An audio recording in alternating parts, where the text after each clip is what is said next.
जो कुआं खोदता है वही गिरता है।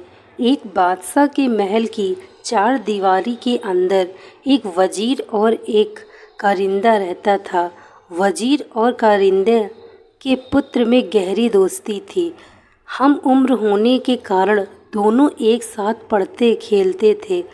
वजीर के कहने पर कारिंदे का लड़का उसके सब काम कर देता था। वह वजीर को चाचा कहकर पुकारता था। बादशाह कारिंदे के पुत्र को बहुत प्रेम करता था। बादशाह की कोई संतान नहीं थी, इसलिए वे कारिंदे के पुत्र को अपने पुत्र के समान ही समझते थे। बादशाह ने उसे महल और दरबार में आने जाने की पूरी छूट दे रखी थी। कारिंदे के पुत्र के प्रति बादशाह का प्रेम देखकर वजीर को बहुत ईर्ष्या होती थी। वजीर चाहता था कि बादशाह केवल उसके पुत्र को ही प्रेम करे। यदि बादशाह ने उसके पुत्र को गोद ले लिया तो बादशाह की मृत्यु के बाद उसका पुत्र ही राजगद्दी पर बैठेगा। वजीर की इच्छा के विपरीत बादशाह का प्रेम कारिंदे के पुत्र के प्रति बढ़ता ही गया।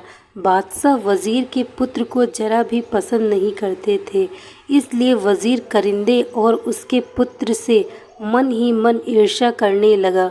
वजीर ने कारिंदे के पुत्र को मारने का निश्चय किया। वजीर ने कारिंदे के पुत्र को रुमाल और पैसे देकर गोश्त लाने के लिए कहा। वजीर ने कारिंदे के पुत्र को अच्छी तरह समझाया कि गोश्त बाजार में गली के नुक्कड़ वाली दुकान से ही लाना। कारिंदे का बेटा रुमाल और पैसे लेकर बाजार की ओर चल दिया। उसने देखा कि उसका मित्र वजीर का बेटा भी वहाँ पर खेल रहा है। वजीर के लड़के ने कारिंदे के पुत्र से कहा कि तुम मेरा दांव खेलो, मैं जाकर गोश्त ले आऊँगा।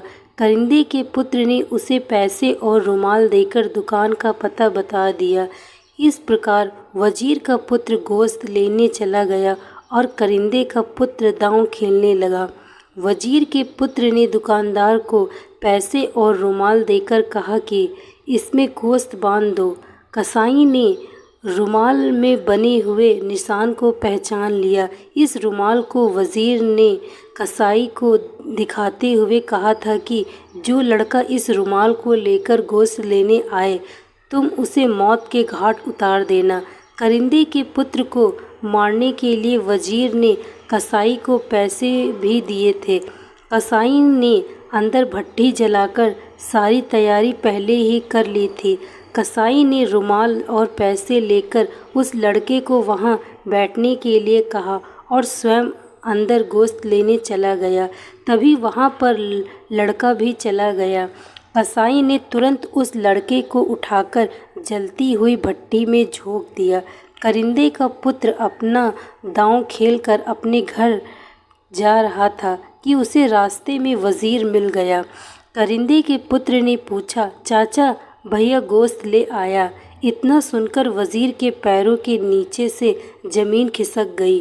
तभी कारिंदे के पुत्र ने कहा, चाचा भैया ने मुझसे रुमाल और पैसे ले लिए थे और कहा कि तुम मेरा दांव खेल लो, मैं गोश्त लेकर घर चला जाऊंगा।